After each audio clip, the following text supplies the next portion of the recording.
There's a grapevine book before I get to that called The Heartbeat of AA, the home group, The Heartbeat of AA. I just want to read two paragraphs out of that. It's in a story that's called Why Have a Home Group? And it says this: it is where we first learn to take responsibility so that we might eventually take responsibility for our lives. In my case, that began with the simple chore of cleaning out ashtrays. How wise that they knew I could do no more. It was there we learned to do 12-step work so that we could eventually pass on to others what was so freely given to us, thereby assuring the very future and survival of the fellowship. It was there that someone began answering the questions about all of the mysteries of what makes the whole thing work. Oh yes, the home group is the heartbeat of the fellowship. There are many reasons why the groups need each and every member running through their life veins. But most important, we need our home groups. That's where it all began, and that's where it'll end for us. Yes, all of us also had the job of burying some of those people who passed the recovery program on to each of us. And I think that person says a lot better quickly. But I do want to talk about home groups because sometimes we've talked a lot in certain workshops over the last year. It's hard to believe it's been a year. But, and I know that, I always use the word choir. We use that a lot in service. Are we preaching to the choir? Are we talking to people that don't need to know this stuff? But I would point out that there's certain things that sometimes is even shocking for people in the choir to hear. And one of those things is when we think everybody else does it the same way.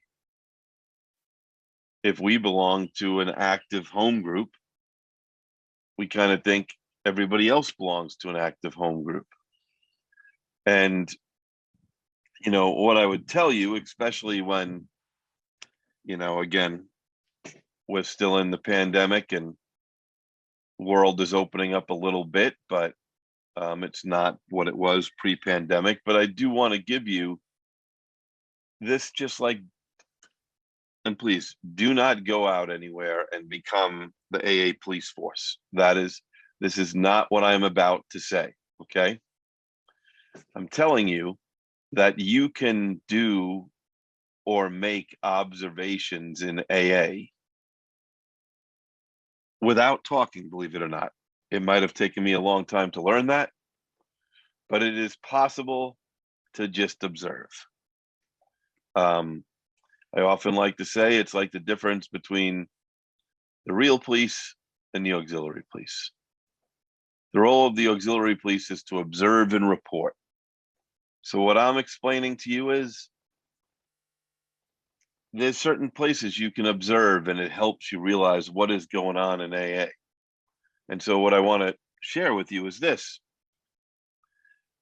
When you go to a convention or a roundup or a conference, whatever you call it in your area, not an assembly, not a district meeting, not a 12 concepts workshop. We all know who hangs out there. We do.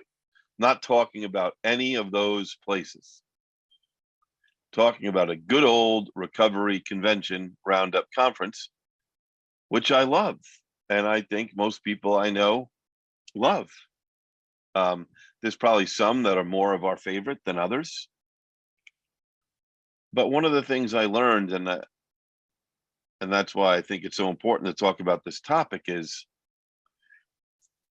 if you're new to AA in the last year and you've not been to an in-person convention, first of all, let me welcome you and let me tell you how important your experience is going to be to our future that you came in during this last year. But when you go to a real person, in-person convention, we love our name tags. We just do. Some of them are very basic. Some of them are over the top. and at a lot of young people's conferences, it's popular to put crayons and magic markers and stars and glitter and God knows what else. And, you know, I'm sure it won't surprise a lot of people here that I have never used any of that stuff. I simply write my name. But at a lot of conventions and conferences, if you pre-register, it's very common for when you get your name tag for your home group name to be on it. It's been going on for decades and decades.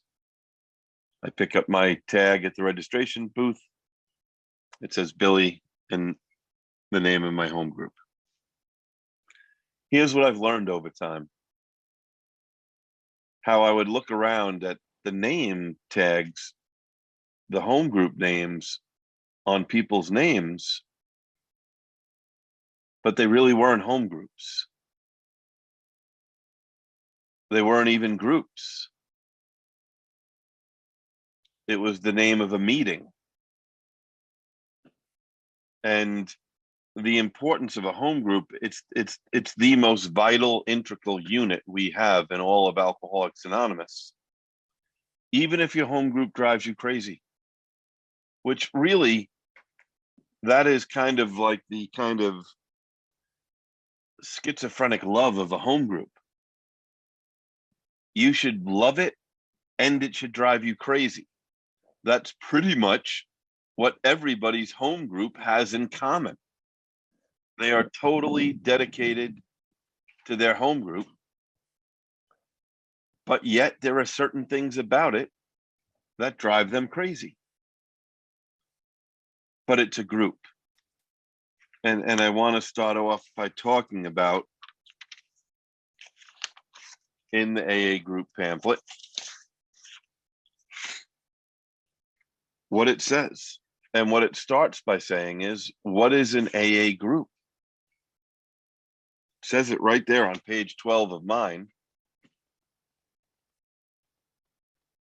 It says, as the long form of tradition 3 clearly states, our membership ought to include all who suffer from alcoholism. Hence, we may refuse none who wish to recover. Nor AA membership ever depend upon money or conformity. Any 2 or 3 alcoholics gathered together for sobriety may call themselves an AA group, provided that as a group, they have no other affiliation. So that goes in a lot to our names. We try to keep the name of the building where we meet out of our name. It's not the Smith Recovery Center AA group. It's not the Christ the King Methodist Church AA group. You know, it's not the Delray Beach Community Center AA group. We start out right away with our names, that it's the primary purpose group that meets at the Delray Beach Community Center. It's the one day at a time group that meets in the basement of the, you know, Christ the King Methodist Church. So right in the first paragraph, what is an AA group? 2 or 3 alcoholics gathered together for sobriety may call themselves an AA group, provided that as a group, they have no other affiliation. A little AA history. I'm sure some of you have listened to Don P. He passed away in 2006. He was from Aurora, Colorado. But every once in a while, if you catch the right tape, you'll catch the story of his home group name, which is kind of funny because Don was a past delegate. Don was a past trustee at large, US. He loved the big book. But the name of his home group was NAA Group.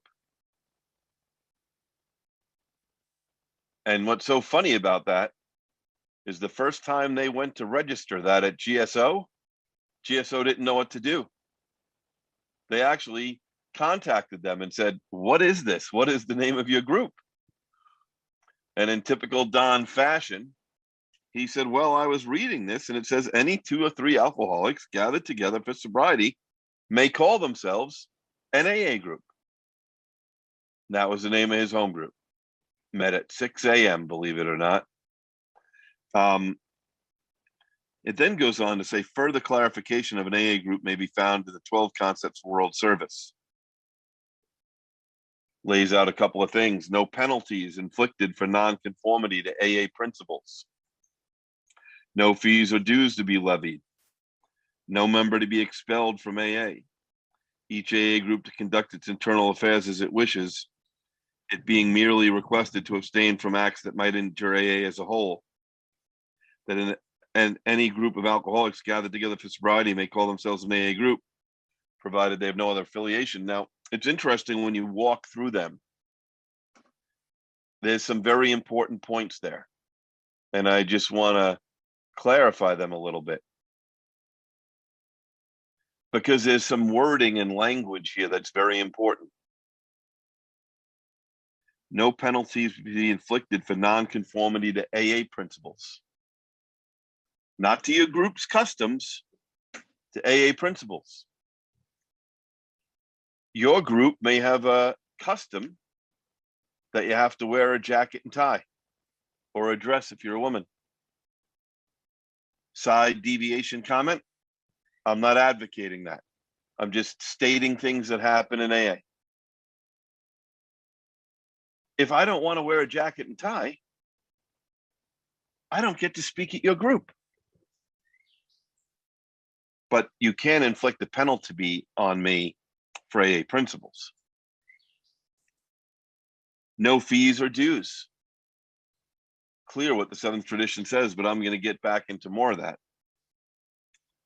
No member to be expelled from AA. Membership always to be the choice of the individual. In other words, if we don't know how to behave, we can be expelled from the group. The group can expel whoever they want. It's just you get to stand all alone outside in the parking lot and still have your AA membership card. But you can't be thrown out of AA. Each AA group to conduct its internal affairs as it wishes, it being merely requested to abstain from acts that might injure AA as a whole. Basically, the fourth tradition. Your group conscience is about your group. AA literature, that conference just finished late last night. That's called the General Service Conference. That's the gathering of representatives of all our groups. If they want to change literature, they can. But my AA group is not the group conscience to change literature. We're the group conscience to change our guidelines or bylaws, or how we like to open or close our meeting, what prayer we like to start with or end with. A whole bunch of things that my group, internal affairs. Internal means two things. It means things that happen in my group, and it means things that my group has the jurisdiction over the group conscience. So your area or district, my group doesn't get to make decisions for the area or district. Think about this. Whenever somebody tells me, you know what, I think I'm going to have my group decide to change this literature, I always say to them, maybe your group should hold a motion about where your next area assembly should be. Why let all the other groups participate in that decision? Maybe that decision should just be your group's. Or your group doesn't like where the district meeting meets. How crazy would it be if we said, oh, you know what, the Friday night primary purpose group, they decided where the district meeting is going to be from now on? We would all be like, that is totally ridiculous. Your group doesn't get to decide where the district meeting is. Your group doesn't get to decide where the assembly is. That's for the assembly in the district. Why don't we look at groups changing literature the same way? It's no different than your group deciding where the district meeting or the assembly is. That group conscience does not belong to your group. And then right there in the beginning, it has, I don't want to say a warning, but a caution or a description. Because God knows there are certain things that we love to get all riled up about. How many times have you heard somebody say, well, men's meetings are against the traditions? Yeah, I don't go to women's meetings, they're against the traditions. Yeah, gay meetings, they're against the traditions. All this stuff, young people's meeting, whatever.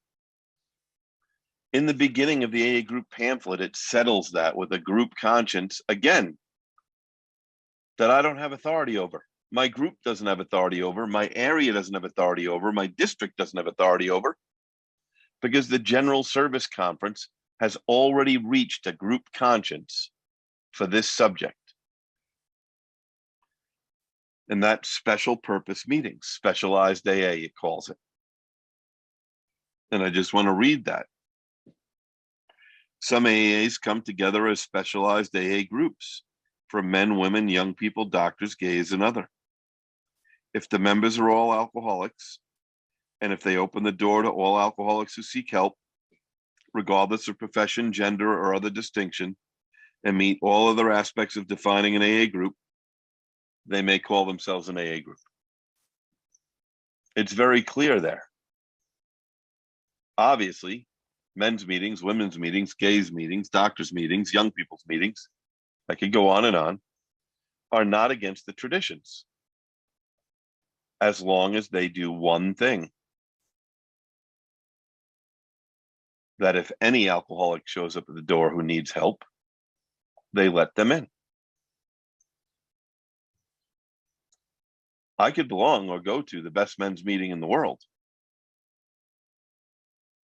But if a female alcoholic shows up a minute before the meeting and is in bad shape and needs help, well, then I can call my group a lot of things except AA if we don't let that person in. Now, I've said this before. I just want to make sure, because in AA, when we talk about common sense, sometimes not common, what they're talking about here is not Billy, who's been wanted to be a fly on the wall in a women's meeting for a long time now, right? Just want to know what they talk about in there, right? That's not what we're talking about. We're talking about and when you think about the things that happen, and I just want you to think about this if you happen to go to men's or women's meetings particularly. Think about when this situation arises. I know a lot of people in this meeting right now.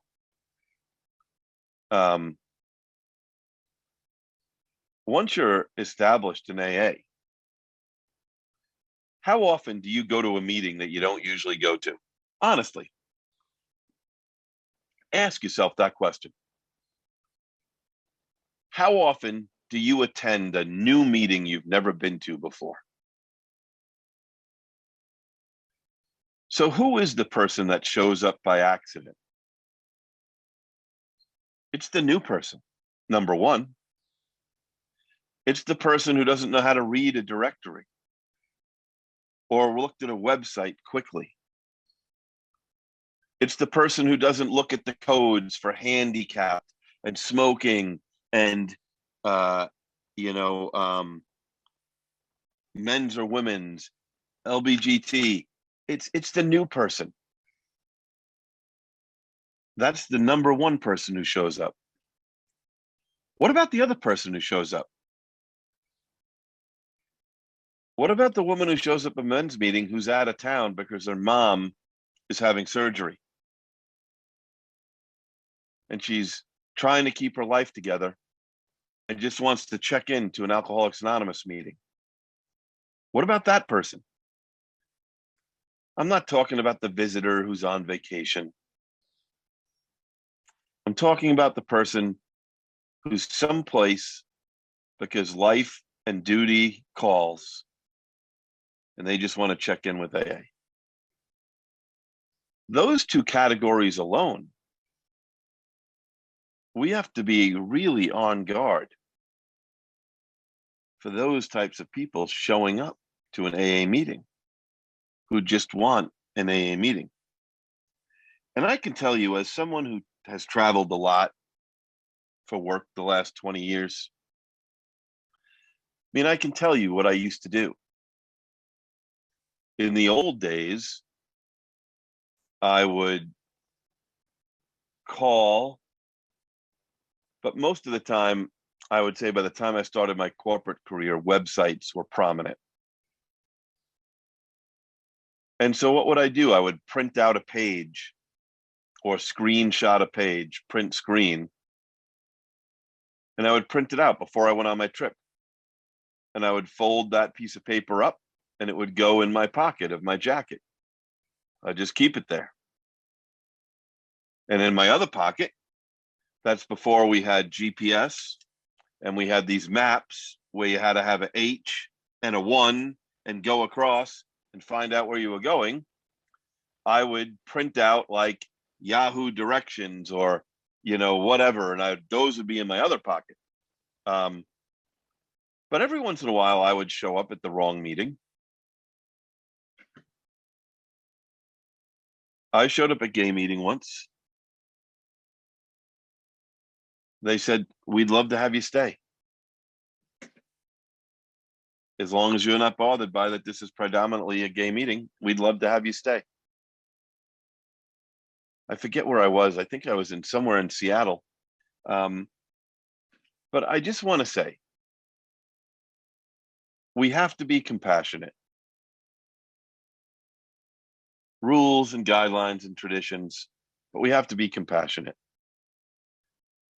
And then it goes, well, before I get into, is there a difference between a meeting and a group? I want to go just on the topic of safety first. Some of you may not be familiar with the yellow safety card. If you're not familiar with it, please go on the GSO website, aa.org. But it's kind of like the green card and the blue card. You can read it at your meeting. But safety has become a big topic, especially the last couple of years. And what I want to stress here is this is something that each group has to handle. Each group knows best how to have a safe group. And that's for your group conscience. Because at the end of the day, everybody walking into your group, they have a right to feel safe. AA is a receiving station of broken souls. It is. Those people should be entitled to feel safe. There's very few places most of us can go and be welcome when most of us get sober. There's not a lot of other places most of us can go where people are shaking our hands, welcoming us, offering us a cup of coffee, and telling us to come back again. It just doesn't happen. Not the kind of lives that we lead. But safety means so many things. I've seen some good examples. I'll just share them. I've seen some groups that have like a safety committee. So it's kind of like the male and female sponsorship person. You know that at your group or some other group, I'm sure. When the chairperson says, we have an interim sponsorship program here. If you need a sponsor or want to be a sponsor, please see John for the men and please see Mary for the women. But some groups now, they'll say, we have some safety people. And I've asked them to raise their hand right now. And if you feel uncomfortable in the group, or if something has happened, please see the chairperson or or one of those people. Just giving people a safe place to have a conversation.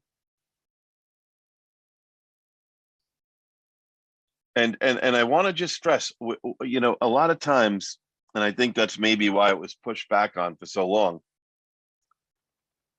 We're not just talking about sexual predators. We're talking about predators on many levels. We're talking about financial predators. I could tell you the horror stories that I know because of some service positions I've held, of a newcomer who maybe still had a lot of means, who someone else took advantage of them. We're talking about job predators. I know that's going to sound crazy, but I can tell you, in the state of Florida, many AA meetings that are very close to major treatment or recovery centers, there are so many people who own organizations who use AA as a kind of recruitment tool to get cheap labor from people who can't get jobs. That's disgusting. That breaks my heart. But again, it goes back to what AA is and what AA is not. How that's the ultimate safety issue. That when someone who's never been to AA before, does your group greet them in a way that that person can know in a reasonable amount of time what AA is and what AA is not?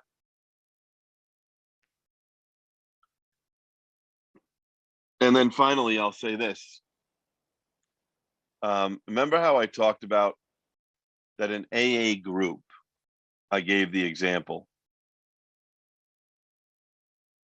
An AA group can't change conference literature. An AA group can't decide where your assembly is going to be. An AA group can't decide where your district meeting is going to be. Well, now I'm going to take it one step further, except I'm going to add AA group and AA member. An AA member, regardless of the title they happen to hold. I don't care if they're the group chairperson or the coffee maker or the area delegate that happens to be in that home group. We can't stop people from calling the police. We don't stop people from calling the police. If the group needs to call the police because someone is out of control, well, I hope that your group has talked about it in a business meeting about, hey, if something gets out of control, the chairperson has the right of decision and they get help right away. I always think it's crazy that we even debate this in AA. Could you imagine if someone just got up to go to the bathroom and on the way back to the meeting noticed that the kitchen is on fire? Well, I would hope that that person is going to let everyone know there's a fire and be calling the fire department at the same time. That would be my hope. But the same thing goes with victims of crimes. If somebody is a victim of a crime outside a meeting or inside a meeting, or from a person they met in a meeting, we're not in the reporting police business. And we're not in the stopping from reporting police business. There's a group on Long Island. I love their little card. They had a safety card before there was even a safety card. But it basically said, if a crime is committed here, this ceases being an AA meeting and becomes a crime scene. So I just want to stress, we have a duty to keep people safe. We also have a duty to let them exercise their rights as citizens wherever they live. So let's go to, is there a difference between a meeting and a group, which I started off with. How many of those people that you could meet at a convention who have the name on their name tag, is that the name of a meeting or a group?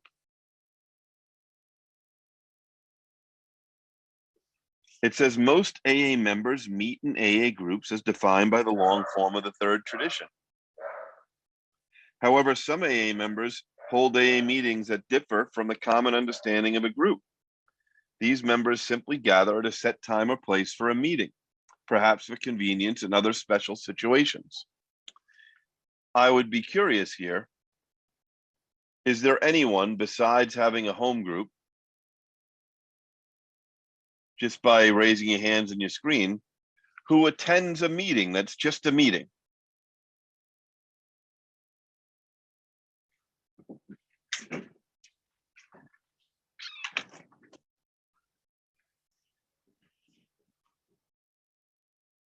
Thank you. You can take your hand down.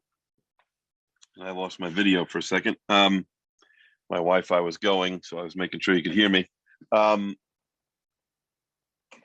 There's nothing wrong with meetings. I think we've just established that. They serve a most excellent purpose, but they're not a group. And here's where it says the main difference between meetings and groups is that AA groups generally continue to exist outside the prescribed meeting areas, ready to provide 12-step help when needed. And here's an important little doozy. AA groups are encouraged. I just want to read that again. AA groups are encouraged. They're not required. It's not mandated. There's no rule. AA groups are encouraged to register with GSO, as well as with their local officers, area, district, intergroup, or central office.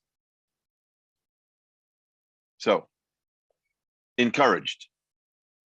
There is no rule to be an official AA group. You have to have a GSO group number. That is perfectly up to your group. Now, if you want to exercise the rights that were given to you by Concept 1 and Concept 2, so that you can vote and participate in AA's overall group conscience, well, then you're going to have to register. But you don't have to. I just want to stress that.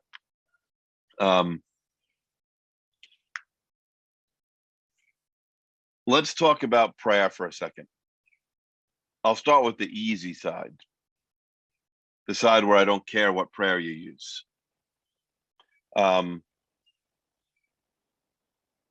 This might, prayer is not required to open or close an AA meeting. So I just want to get that out. I'm not saying it's not good to close with a prayer. I'm not saying it's not our history to open and close with prayers. I'm just making sure we all know that it's not required. It's generally in a lot of groups' formats. For my example, I am starting with a group that opens with the Serenity Prayer and closes with the Lord's Prayer. Why? Because for a long time in AA, that was very common, extremely common. And as Don P. used to always say, you can judge the quality of a meeting between the Serenity Prayer and the Lord's Prayer. How was that 60 minutes? Was it a great meeting? You felt recharged when you left? Or did you leave shaking your head in the parking lot saying you can't believe what you just heard? I think we've probably all had some of both, right? Happens to the best of us. I personally have tried to reach a point in my life where I believe God was at the first AA meeting and he hasn't missed one yet. That allows me to be a little bit out of the judgment business. Not completely, but a little bit. But what you do at a meeting has nothing to do with how you function as a group. Because meetings have good meetings. Groups have good meetings. It's what happens between the Lord's Prayer and the Serenity Prayer.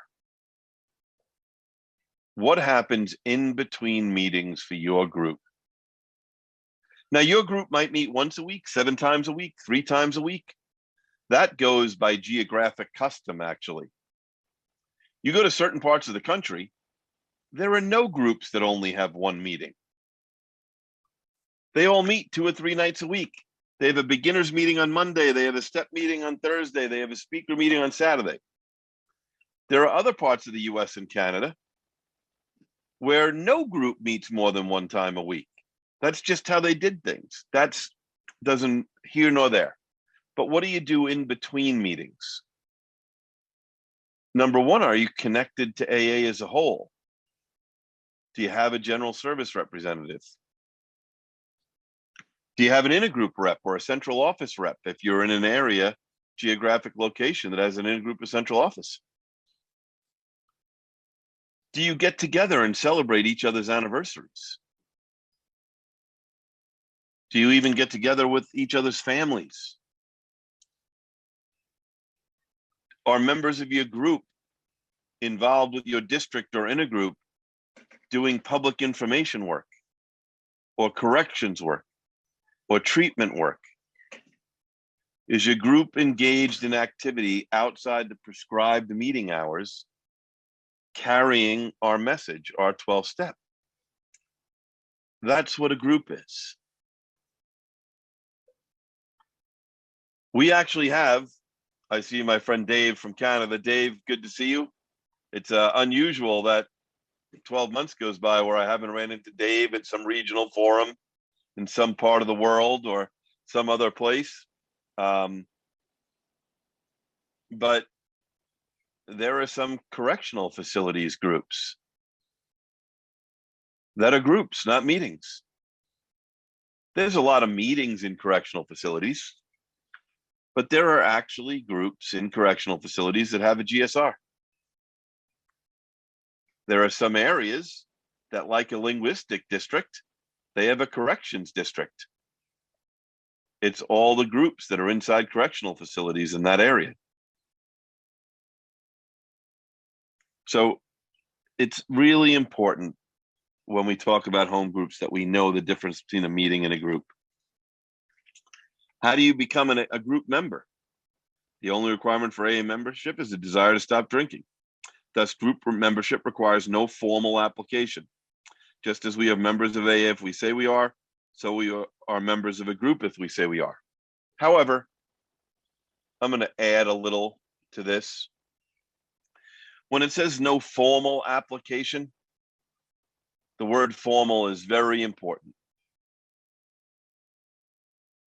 We don't ask you for a copy of driver's license. We don't ask you to fill out a complicated membership form with who referred you to our group, who's your sponsor. And actually, we did have forms like that. That's why the traditions were created. The period of time between 1935 and 1945 was not good, folks. The fact that we had our message and we got it in a book and printed it, that was awesome. But boy, did we want to control AA. And boy, did we want to control our groups. And if all those rules stayed and we didn't have the 12 traditions, most of us would not be here today. But I don't want to say that a group can't have a membership list. Of course it can.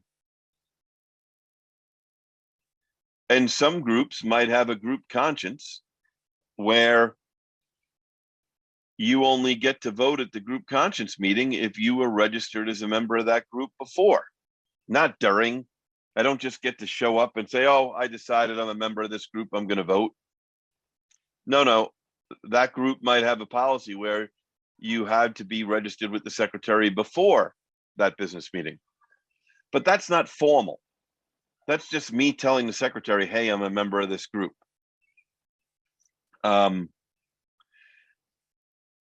The difference between open and closed meetings, not a big subject for home groups, an important part for AA groups. But for home groups, it's just, are your meetings open or closed? Who are you trying to get at your meeting? Is it a closed meeting for people who have a desire to stop drink and a drinking problem? Is it a place for people to come and know that they can be anonymous? I think this is a big question for closed meetings who are on Zoom.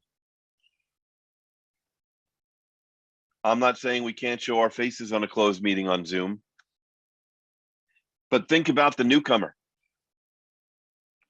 If the newcomer gets in trouble at work, let's just say, and is at their employee assistance, whatever, and decides to go to a lunchtime meeting,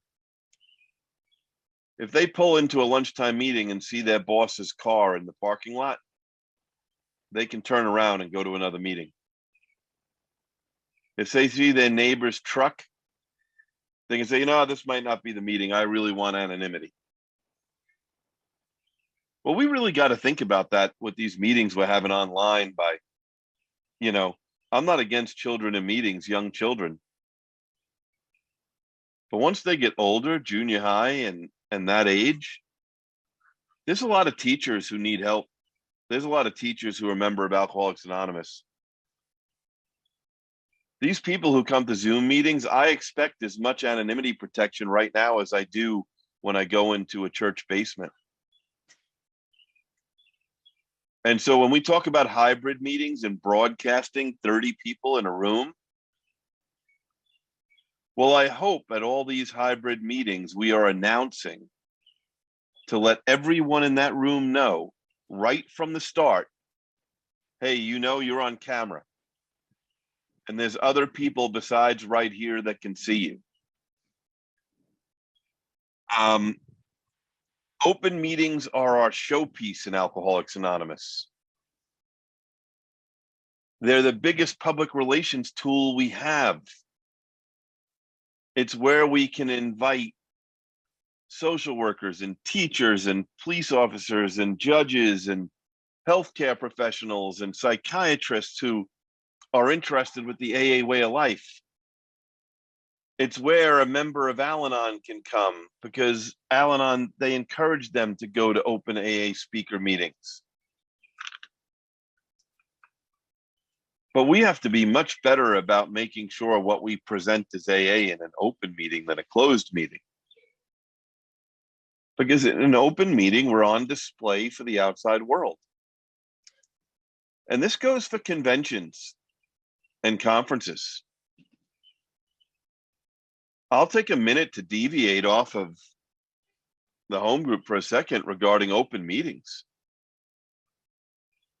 You ever go to a convention or a conference and you hear a person share like they're telling a fifth step to a sponsor, except it's at a podium with 2,000 people in the room? But you know who else is in that room? The people who work there. You know who else is in the room? Spouses, families, parents. Just because it's a convention is not a place for a public fifth step. It's where AA is being looked at by the outside world. It's where if even someone who doesn't have a problem with alcohol, when they run into somebody who does, we want them to want to send their friend or loved one to AA. Same with an open meeting in your group. What kind of meetings do groups hold? We hold all kinds of meetings. You might notice that it'll say the most common meetings are discussion, whether closed or open. Background from many meetings derives from AA literature such as Alcoholics Anonymous, Big Book, 12 Steps, 12 Traditions, As Bill Sees It, Daily Reflections, and from AA Grapevine. The only thing I'm going to say this, I just believe that we should use AA literature in AA meetings. That's my belief, not a group conscience. Your group has fourth tradition autonomy. I can open my mind because the 24-hour day book was used before the daily reflections existed. But if your group just started 2 years ago, I'm going to struggle to understand why you're using the 24-hour day book. For me, it's about safety of the newcomer. What AA is and what AA is not. And I'll tell you what happens. This is a real life story. I'm on the board of a non-AA entity. That entity deals, it's not a 12-step fellowship either. Some know that I'm a non-addict board member of another fellowship. I'm on the board of a large charity, a very large one that deals with a lot of people who happen to have problems with alcohol. We consider ourselves 12-step based. It's part of our legacy, our history, that we give people a place to live, we feed them, clothe them, but we don't provide recovery services. That's what AA and NA and HA and all that are for. But inside where they live, there's meetings that occur there and stuff.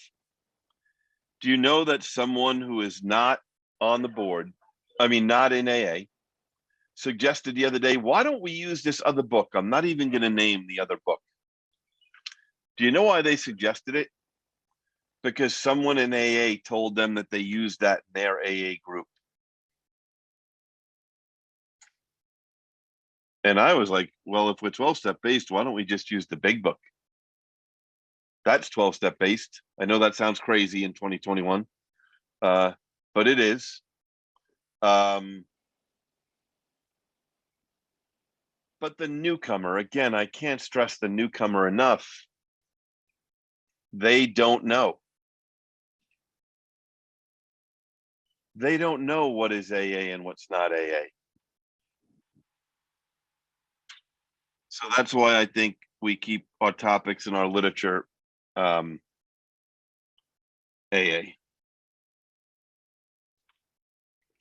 Meeting procedures and guidelines, there's lots of good ones out there is what I'm going to say. There's nothing original in AA. Everything has been stolen from somebody who saw something and liked it. I don't care if it's an assembly, a district, a home group, a convention, a roundup. Someone was there, said, oh my God, why don't we do that? And they take it. And that's the way it's supposed to be. But let's talk about home group membership. What is it when you say you're a member of a group? What does that mean? When I say I'm a member of a group, but I go to other meetings, what's the difference? The difference is I do service at my AA home group. That's my primary place to do service. I don't go to your home group and do service. I let you do service there. That's where I vote. One member, one vote. If I don't like something that's going on at my group, that's where I get to cast a vote. If I don't like something going on in AA, well, hopefully my GSR is active, meaning they didn't just get elected, but they go to the district and the assembly, and they're bringing things back to my group and taking what we feel back to the district and to the area. That's where I do that. That's where I get to put in my 2 cents. That's where I primarily financially support AA, my home group. I don't need to put the same amount of money in every basket. And if you're new here and you've never been to one of these workshops, I just want to make clear. So if you've never heard me talk about this subject before, I don't care if you have a lot of money or no money. It's none of my business. I don't care if you put a dime in the basket, $1 in the basket, $5 in the basket, or no money. What I care about is how personally responsible are you being to your home group.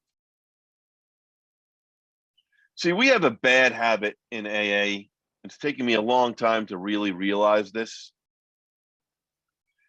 We like to blame everything on the newcomer and the treatment centers. It's very easy to blame all our problems on them. But when we talk about people only putting $1 in the basket, that's not who we're talking about.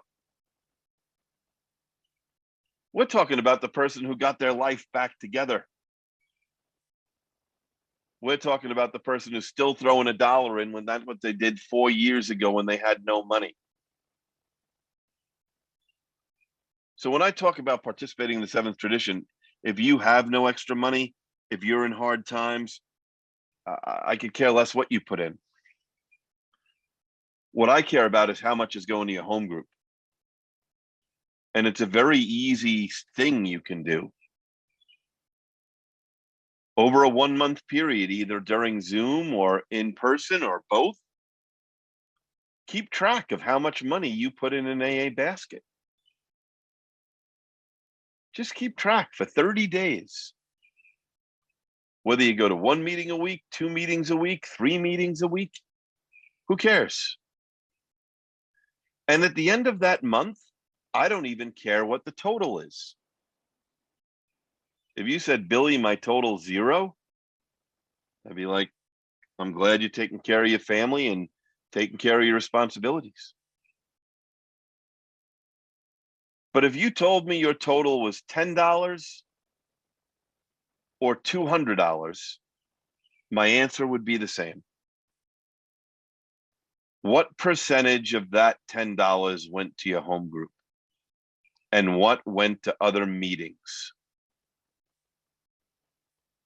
Because my history or experience in AA is when I talk about this with people, they've been so indoctrinated of the $1 or $2 in every basket. No one's really spelled out home group responsibility. Even, this drives me crazy, even in the videos that GSO and AAWS produce, watch the next time you watch one of a simulated meeting and then feel me banging my head against the wall as the camera is focusing on someone putting one single dollar in the basket, like that is the price for admission into Alcoholics Anonymous.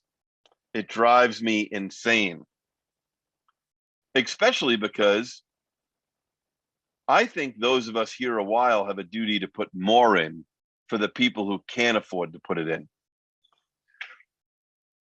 And let me go back, and I'll probably go over the hour a little bit, but let me go back to, I know we have 90 minutes, responsibility. And I've told this story before.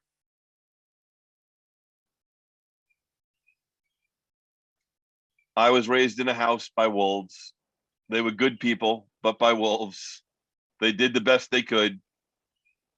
But somehow or another, someone taught my mother and father when they were growing up that you never go over somebody's house without bringing something. For a family that was raised by wolves, I don't know where they learned that, but they did. And they put it in our heads. That is just what we do. My mother, she might bring flowers. If you're from the Northeast, she might bring an Entenmann's cake. That's a cheap bakery. My dad would bring alcohol. But if you come over my house and you bring something, I'm simply going to say thank you. I am not going to hand you a bill for the light bill while you're there. I am not going to divide my mortgage payment by 30 days and tell you what part you owe me. There might be dirty dishes and stuff to clean up, and you might offer to help, but I'm not going to tell you you have to. Because my home, those are my responsibilities. Same with a home group or a meeting. See, that's the difference. When I go to my home group, I am responsible to make sure that we are vacuuming the floors. And I am responsible to make sure that we have enough literature there if someone needs it. And as a member, I am responsible to know that we're paying our rent on time and that we're a good tenant of whatever landlord we have. No different than my home. At a meeting, I just put $1 or $2 in the basket because that's my Entenmann's cake. That's my, I'm just doing what people should do when they go visit someone else's home. But when I visit your home, I don't tell you, you know what? Doesn't look like you really have a good handle on the vacuuming here. I'm going to take over on the vacuuming, you know? Same when I go to your home group. You know, I don't think you have a good handle on the type of coffee I like. No, that's for your group to decide. But that's why we put most of our seventh tradition in our home group's basket. Because what happens after all that money is collected and the bills are paid? Well, then the group gets to decide what to do with all those contributions. And there's some handy charts out there. You know, there's 60, 60, 20, 10, 10, 70, 30, 10. There's all these things out there. It basically means that most groups give money to the area, the district, the local intergroup or central office, and then to the general service board. A lot of groups do that. But the percentages are different. You ever see a group with a lot of money? We're the best excess budget spenders in the history of mankind, alcoholics. Alcoholics are funny people. We can live on no money, like nobody's business. We know how to live on ramen noodles and God knows what else and spend no money. But once we have some money, we have like this need that we got to spend it or we have to hoard it, one or the other. But you see, when I only put $1 or $2 in your meeting or your home group, I'm not worried about what you do with your money because that's up to you. But when I put a good portion of my monthly seventh tradition in my home group, I want to make sure it's being spent correctly. I at least want to have a voice and a vote. And that's why it says in the literature, he who pays the piper plays the tune. If I don't like what's going on in my home group or how they're spending money, well, I can talk about it in my home group, or I can vote, or I can cut back on what I'm putting in. It's so important. And I want to talk about this. One of the worst sayings in all of Alcoholics Anonymous that has destroyed so many groups and meetings. I don't know the financial condition of the people in this meeting, and it's really none of my business. So we'll start with that. But there are 84 people in this meeting right now. I'm going to bet some of you live alone. Some of you live with children. Some of you live with a spouse and children. Some of you have roommates. Some of you have spouse, a children, and maybe a grandparent.